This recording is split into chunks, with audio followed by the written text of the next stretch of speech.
सच्ची घटना पर आधारित है। ये कहानी जिसमें एक बेघर आदमी जिसने अपनी जीने की उम्मीद ही छोड़ दी थी, लेकिन एक दिन उसे एक बिल्ली मिलती है जिसके बाद उसकी जिंदगी कुछ इस तरह से करवट लेती है जो किसी ने सोची नहीं होगी। अब कहानी शुरू होती है। जेम्स एक बैचलर है, लेकिन उसके नशे करने की आदत की वजह से उसके डैड ने घर से उसे निकाल दिया और वो पिछले 9 सालों से ऐसे ही दर दर भटक रहा है। उसके पास ना तो रहने को घर है और ना ही पहनने को कपड़े, ना ही खाने को खाना, इसलिए वो अपना गुजारा लंदन की कुछ बिजी सड़कों पर गिटार बजाकर करता है। लेकिन उसने कुछ ऐसे दिन भी देखे हैं जब उसे भूखे पेट सोना पड़ा, लेकिन यही जिंदगी उसने चुनी है। अब उसे एक निर्णय लिया है कि वो भले ही एक अच्छा इंसान ना बन पाए, भले ही वो अच्छा काम ना कर पाए, लेकिन वो कैसे भी करके अपनी जिंदगी से नशे जैसी चीज को निकाल फेंकेगा। अब एक दिन वो सोने की जगह ढूंढ रहा होता है, लेकिन तभी तेज बारिश होना शुरू हो जाती है। उसी दौरान उसके पास एक बैज नाम का लड़का आता है, तीसरे आदमी के बारे में पूछने लगता है, लेकिन जेम्स उसका कोई जवाब नहीं देता और वहां से खाना ढूंढने के लिए चला जाता है। इन दोनों की बातें सुनकर साफ पता चल रहा था कि बैज ही वो शख्स है जिसने जेम्स को नशे की लत लगाई थी और आज भी वो किसी ऐसे को ढूंढ रहा है जो उसे नशा करवा सके। वहीं दूसरी ओर जेम्स एक दुकान पर पहुंचता है जहां वो दुकानदार से खाना मांगता है। वो पैसे भी देता है, लेकिन उसमें से कुछ पैसे कम पड़ रहे थे।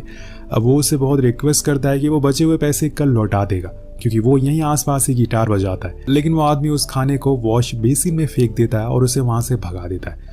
उसने वो खाना बर्बाद कर दिया, लेकिन वो जेम्स को नहीं दिया।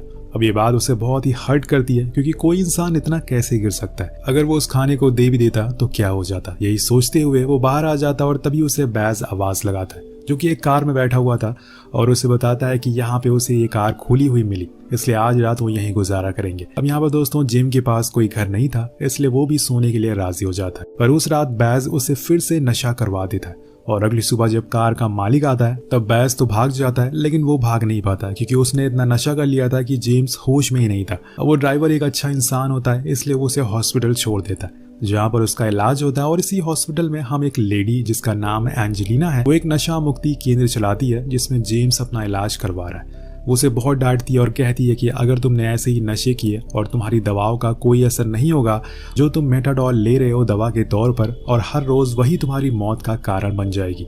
हम जेम्स को भी बहुत इरिटेट होते हुए देखते हैं। वो नहीं चाहता कि वो नशा करे, लेकिन कल उसने कैसे भी वो कर लिया।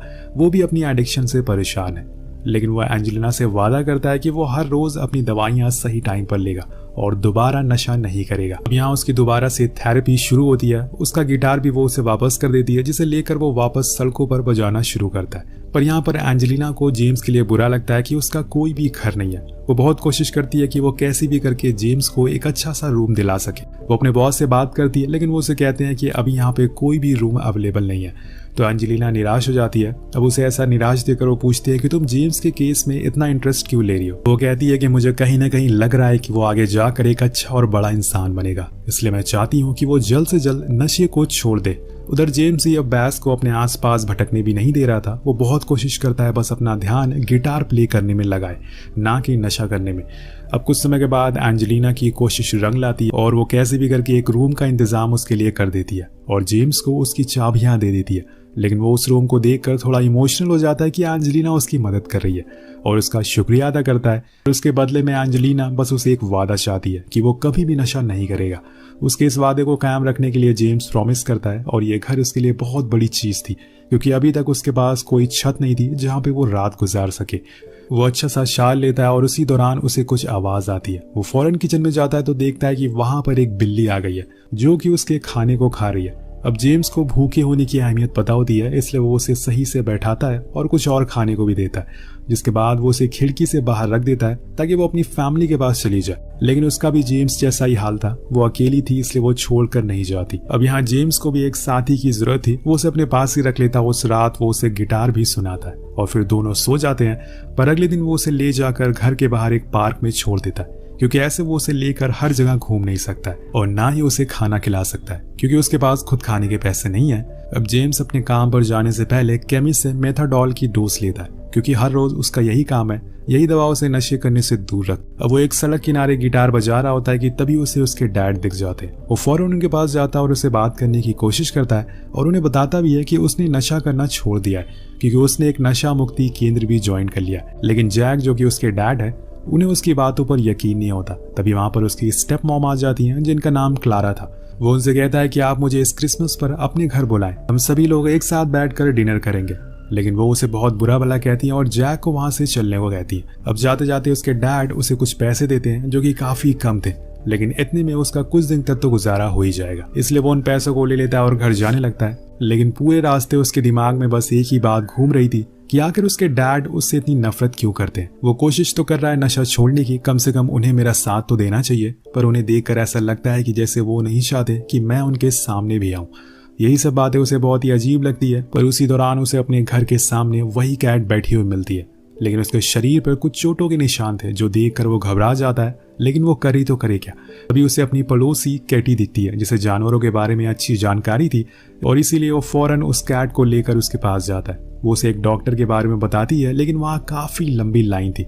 लेकिन जेम्स लाइन का नहीं सोचता और कुछ ही देर बाद उस जगह पर पहुंच जाता है। वहाँ सच में बहुत ही लंबी लाइन थी। तभी सभी लोग अपने पेट के साथ आए हुए थे, लेकिन इसी पर जेम्स को याद आता है कि उसका एंजेलिना के साथ आज सेशन है, इसलिए वह बेचैन होने लगता है कि जल्दी से उनका नंबर आ जाए। लेकिन जब तक उसकी बारी आती है तब तक 6 बज चुके थे और सेशन मिस हो जाता है। लेकिन यहाँ जेम्स अपने बारे में ना सोचकर उस कैट को दिखाता है। अब डॉक्टर जो कि उसे कुछ मेडिसिन लिखते हैं और वो उसे खरीदनी पड़ेगी। वो केमिस्ट पर जाता है, लेकिन वहाँ उसे वही पैसे देने पड़ जाते हैं जो उसके डैड ने दिए थे और यहाँ वो बिना कुछ सोचे समझे उन पैसों को दे देता है और दवाइयाँ लेकर घर आ जाता है।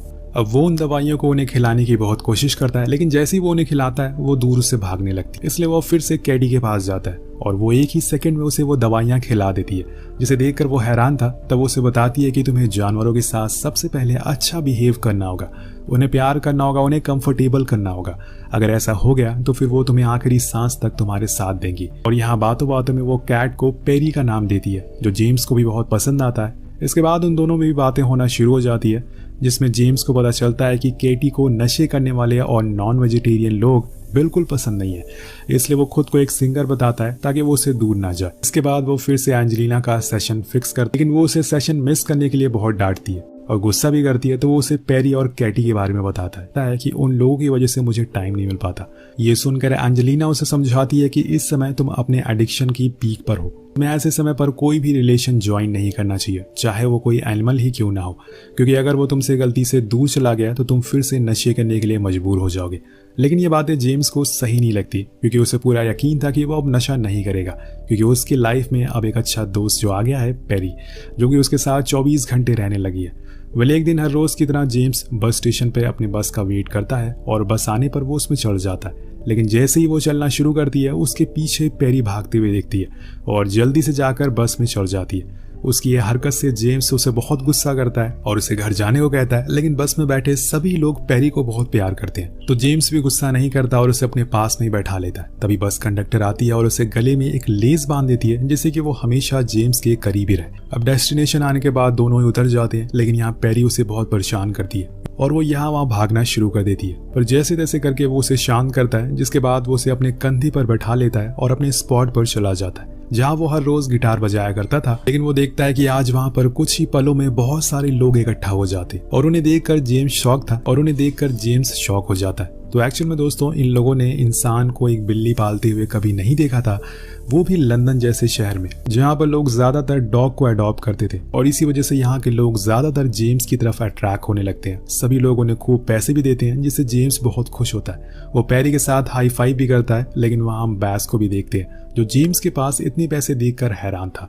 अब इसके बाद वो दोनों घर जाते हैं और आज पहली बार जेम्स अपनी पसंद का खाना खाता है और पेरी को भी एक बढ़िया सा डिनर करवाता है। अगले दिन जब वो घर के बाहर जा रहा होता है तभी उसके सामने जेम्स आ जाता है, और अगले दिन जब वो घर से बाहर जा रहा होता है तभी बैज उसके सामने आ जाता है, जो कि उससे कुछ पैसे मांगता है। पर जेम्स मना कर देता है और कहता है कि मुझे पता है कि तुम इन पैसों से नशा करोगे। लेकिन यहाँ बैज वादा करता है कि ऐसा नहीं है, मुझे बहुत तेज भूख लगी है और इसीलिए मैं इनसे खाना खरीदूंगा। तो जेम्स उसे पैसे दे देता है और कहता है कि आज के बाद दोबारा कभी यहाँ मत आना। अब यहाँ से जेम्स की लाइफ पूरी तरह से चेंज हो जाती है, क्योंकि उसे हर दिन इतने पैसे तो मिल जाते थे कि वो अच्छा खासा गुजारा कर सकता था। उसकी लाइफ में पेरी एक फरिश्ता बनकर आई थी। अब एक दिन जेम्स जब गिटार बजा रहा होता है कि तभी उसके पास एक ओल्ड लेडी आती है और पेरी के गले में एक स्कार्फ बांध देती है, जो उसे बुरी नजर से बचाएगा। उसी रात उसे केटी भी मिलती है, जो उसे डिनर के लिए इन्वाइट करती है और ये भी कहती है कि सारा खाना वो खुद बनाएगी, ना कि जेम्स। रात आ जाती है और जो दोनों एक दूसरे के बारे में बहुत सी बातें शेयर करते हैं और पेरी चुपचाप बैठकर दोनों के बीच में ये सब सुनती रहती है। अब घर जाते टाइम वो शॉप से कुछ सामान लेने लगता है, लेकिन बाहर उसे रोड पर बैस पड़ा हुआ मिलता है। वो फौरन एम्बुलेंस बुलाता है और उसे हॉस्पिटल भेजता है। अपने घर से केटी भी ये सब देख रही थी, इसलिए वो भी नीचे आती है और उसकी मदद करने के लिए, और फिर दोनों को अपने घर ले जाती है, जहाँ वो जेम्स को बताती है कि उसे नशे करने वाले लोग से बहुत ही ज्यादा नफरत है, क्योंकि उसके छोटे भाई की भी नशे की वजह से मौत हो गई और मेरा छोटा भाई इसी घर के बाथरूम में मुझे मरा हुआ मिला। अब ये सुनकर जेम्स को बुरा लगता है और वो उसे हौसला देता है और यहाँ दोनों के बीच में दोस्ती और भी गहरी हो जाती है। इसके बाद जेम्स एंजेलिना के पास जाता है और उसे बताता है कि अब मैंने नशे के बारे में सोचना भी छोड़ दिया, इसलिए अब से मैं मेटाडॉल का डोज नहीं लूंगा। लेकिन वो उसे ऐसा करने से मना करती है और कहती है कि तुम्हें थोड़े दिन और ट्रीटमेंट की जरूरत है, उसके बाद तुम इसे छोड़ देना, ये मेरी एक रिक्वेस्ट समझना।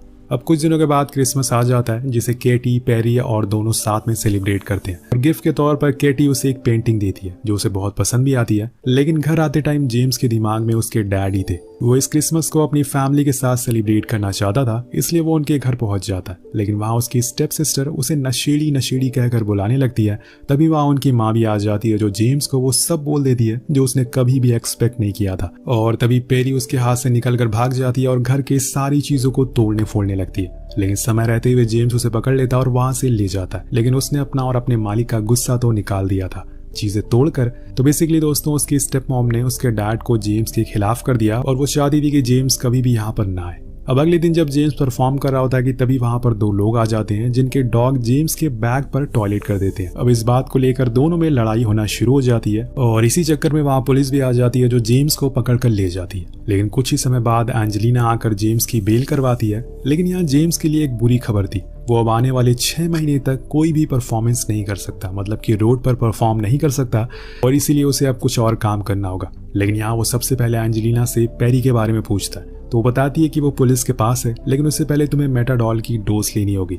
वो जाकर पहले केमिस्ट से डोज लेता है, लेकिन वहाँ उसे ऐसा करते हुए केटी देख लेती है और वो समझ जाती है कि उसने उसे झूठ बोला, वो भी एक एडिक्ट है। इसलिए वो उसे सारी दोस्ती तोड़ने को कहती है और अपने अपने रास्ते जाने को बोल देती है। इधर जेम्स अब करे तो करे क्या, बैन लगने के बाद वो परफॉर्म भी नहीं कर सकता और इसीलिए वो अब जॉब ढूंढने लगता है। उसे एक मैगजीन कंपनी में जॉब मिल जाती है। वो उस कंपनी की बुक को बेचना शुरू करता है और इसमें भी उसे मदद पेरी करती है।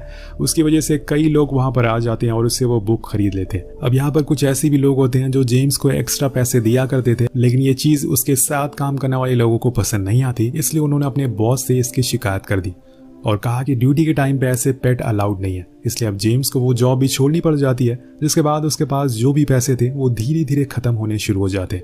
उसके पास अब इतने पैसे भी नहीं बचते कि वो खुद के खाने को खरीद सके। इसलिए एक दिन वो डिसाइड करता है कि वो फिर से गिटार प्ले करेगा। हालांकि अगर उसे ऐसा करते हुए पुलिस देख लेगी तो उसे कई महीनों की जेल भी हो सकती है, लेकिन अब उसके पास कोई ऑप्शन ही नहीं है, उसे भूख लगी है। और ऐसा करते हुए कुछ देर बाद उसे केटी देख लेती है और उसे ऐसा करने से रोकती है, क्योंकि उसे उसकी फिक्र है। जेम्स उसके इमोशन देखता है और समझ जाता है कि वो उसे पसंद करने लगी है, इसलिए वो दोबारा से वो मैगजीन वाली जॉब ज्वाइन कर लेता है। अब उसकी ऐसी लाइफ चलती रहती है, लेकिन एक दिन वहां पर एक आदमी अपना डॉग लेकर आता है, जिसे देखकर पेरी डर जाती है और वहां से भाग जाती है। अब जेम्स उसे बहुत ढूंढता है, लेकिन वो कहीं भी दिखाई नहीं देती। यहाँ तक कि वो उसे रातों को भी ढूंढता है, पर कोई उसका अता पता नहीं था, जिस वजह से जेम्स पूरी तरह से टूट जाता और एक एक करके सभी लोग उससे दूर चले गए थे। और ऐसी हालत में किसी भी इंसान को अपनी सबसे ज्यादा पसंदीदा चीज की तलब होने लगती है, और यहाँ जेम्स को भी अब वही होता है। वो बाहर जाकर कोकीन खरीदने का सोचता है, लेकिन आखिरी समय पर वो घर आ जाता और तभी उसे किचन में पेरी बैठी हुई मिलती है। वो वापस से घर आ गई थी क्योंकि उसे रास्ता पता था।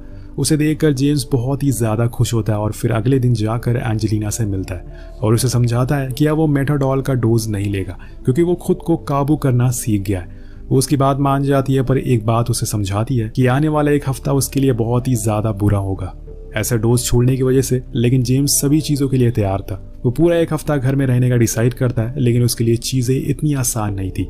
वो पूरी रात कांपता रहता है, उसे बहुत ज्यादा गुस्सा आता है, लेकिन उसने हिम्मत नहीं हारी थी। और यहाँ उसका पेरी भी उसका हौसला बढ़ा रही थी। उसने जैसे तैसे करके वो एक हफ्ता गुजार दिया और अगले दिन वो केटी से मिलने जाता है। वो देखता है कि वो ये घर छोड़कर जा रही है, लेकिन उसने अपना नया एड्रेस उसे दे दिया। कुछ समय के बाद एक दिन